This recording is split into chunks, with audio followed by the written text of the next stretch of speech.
Bonjour à tous. En tant que chef de l'APNQL, j'ai le plaisir d'annoncer le dévoilement des résultats de l'enquête sur le développement de la main-d'œuvre et de l'emploi chez les Premières Nations. Cette enquête fait partie d'une série d'enquêtes populationnelles réalisées par la Commission de la santé et des services sociaux des Premières Nations du Québec et du Labrador, qui permettent de documenter l'état de santé et de mieux-être ainsi que la situation sociale, économique et démographique des Premières Nations. Au fil des années, les données régionales et communautaires obtenues grâce à ces enquêtes ont permis de présenter une vue d'ensemble plus juste et plus complète du contexte dans lequel nos populations évoluent. Étant donné l'importance de l'essor socio-communautaire et économique pour le présent et l'avenir de nos nations, le résultat de l'enquête nous fournit désormais de nouvelles pistes d'action concrètes en soutien à la poursuite de nos efforts pour favoriser le développement de la main-d'œuvre et de l'emploi au sein de nos communautés. Bonjour. En tant que président du conseil d'administration de la CSSS-PNQL, j'accueille favorablement les résultats de l'enquête sur le développement de la main-d'œuvre et de l'emploi chez les Premières Nations. Dans le cadre de cette enquête, la CSSS-PNQL effectue un travail qui va au-delà de la simple collecte de données. En effet, les données obtenues sur les conditions de travail et d'emploi dans les communautés des Premières Nations au Québec permettront d'appuyer les communautés et les organisations des Premières Nations dans leurs activités de planification, d'évaluation et d'intervention en matière de main-d'œuvre et d'emploi, le tout dans une perspective de plus grande autonomie et de prise de décision favorable dans l'intérêt fondamental de notre population et de leur avenir. Les résultats de cette enquête contribuent au renforcement de nos capacités locales et régionales en matière de gouvernance de l'information, ce qui nous permettra d'avancer vers la prise en charge et l'encadrement de nos données, en plus de promouvoir notre autonomie dans la mise en place de nos propres mécanismes de gouvernance en la matière. Je suis très heureux de la publication des résultats de l'EDMEPN et j'espère que ces données probantes et fiables vous seront utiles. L'EDMEPN a pour objectif de dresser un portrait de la main-d'œuvre et de l'emploi au sein des communautés des Premières Nations dans l'ensemble du Canada. La CSSS-PNQL, en collaboration avec ses partenaires régionaux, était chargée de mener cette enquête pour la région du Québec. Entièrement sous la gouverne des Premières Nations, l'EDMEPN est réalisé en partenariat avec le Centre de gouvernance de l'information des Premières Nations, dans le respect du protocole de recherche des Premières Nations au Québec et au Labrador. De plus, l'EDMEPN respecte et applique les principes de propriété, de contrôle, d'accès et de possession de l'information des Premières Nations qui assurent leur implication soutenue dans les processus de collecte et la prise de décision quant à la gestion des données et leur utilisation.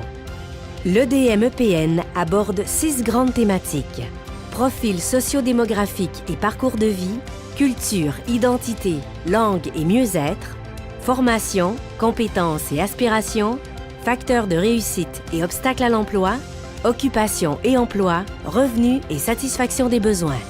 Au total, 15 communautés ont accepté de participer à l'EDMEPN. La collecte d'informations a été réalisée entre janvier 2019 et février 2020 auprès de 1307 personnes de 15 à 64 ans, choisies aléatoirement dans les communautés participantes en fonction de leur âge et de leur sexe, afin d'assurer une représentativité de l'échantillon. Les entrevues avec les répondants ont été effectuées par les 40 intervieweurs recrutés au sein des communautés participantes, de même que par une équipe mobile composée de 7 intervieweurs. Plusieurs comités ont supervisé l'analyse de l'information recueillie et la production du rapport final.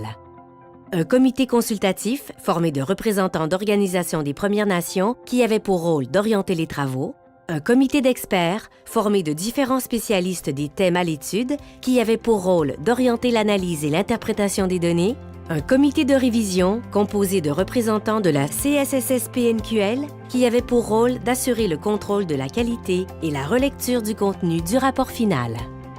Voici un aperçu des faits saillants de l'EDMEPN. Tout d'abord, près de la moitié des travailleurs occupant un emploi dans une communauté utilisent une langue des Premières Nations comme principale langue de travail.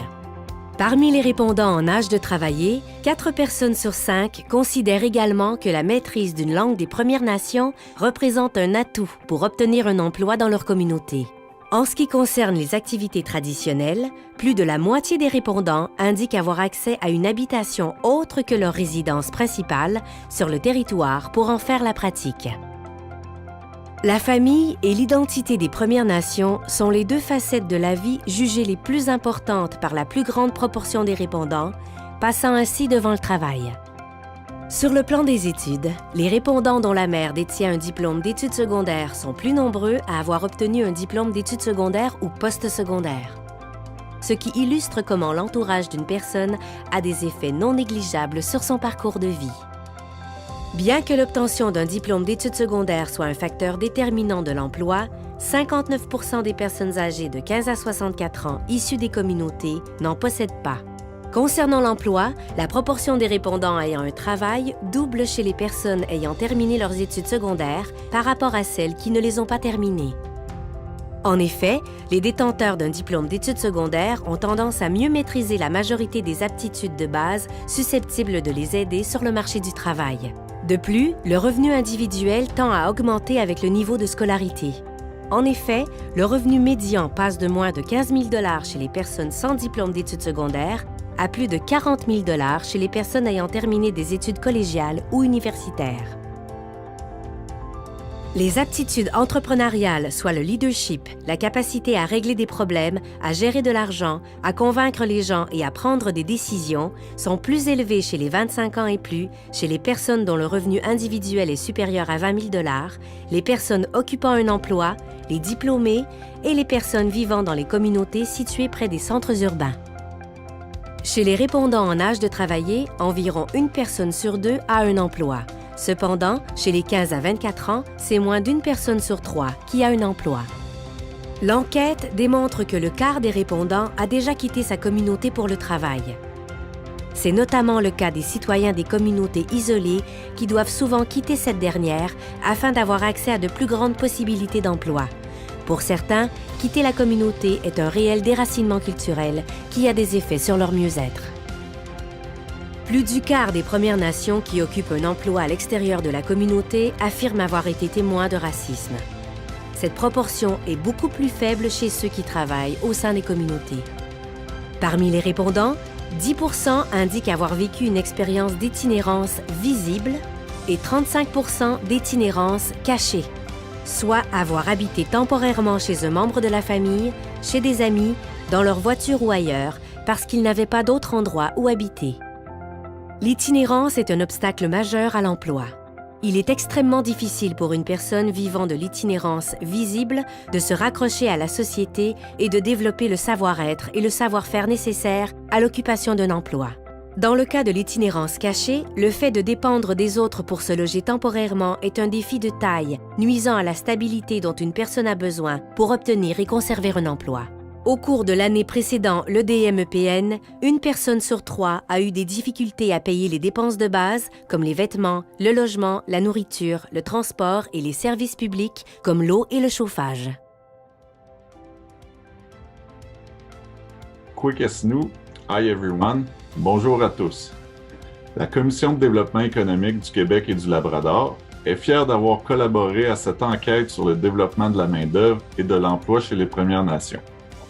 À la lumière des résultats présentés, c'est certain que ces renseignements aideront nos membres, les agents de développement économique communautaire, ainsi que l'ensemble des autres intervenants clés des communautés des Premières Nations à prendre des décisions éclairées quant aux enjeux de l'emploi et de la main-d'œuvre en soutien au développement économique.